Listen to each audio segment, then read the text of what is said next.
more surprise coming your way.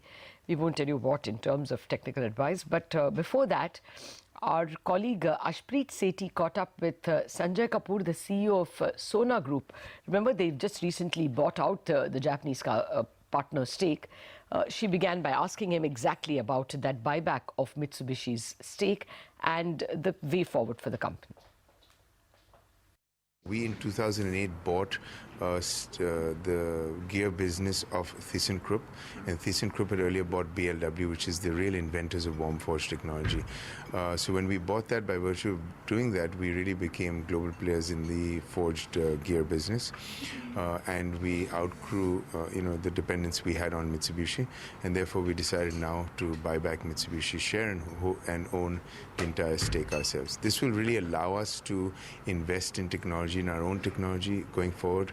We have great aspirations to grow in terms of the driveline space, in terms of what we're doing with differentials, in terms of what we've done with electric axles. We've actually developed our own electric axle here in India.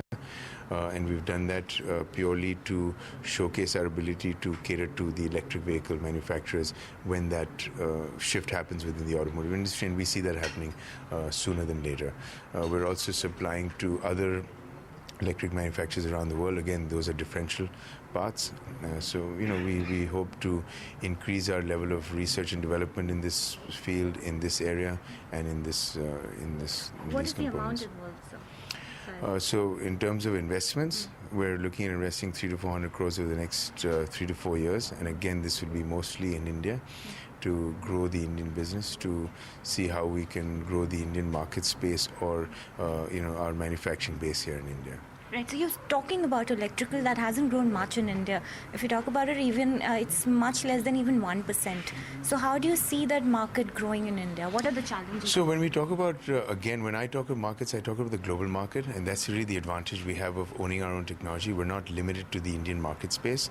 So the electric manufacturers that we're supplying to from India are all outside of India currently. And yes, that market space is small even globally today, but it is increasing, and that's just the trend that's happening. And it's for us, it's our opportunity as component manufacturers to ride that wave before it overtakes the complete mechanical sort of market space. So I don't think that even in 10 years it'll be dominant, but I think the trend is towards that, and it's best for us to invest in R&D and gear ourselves up for that supply chain as well.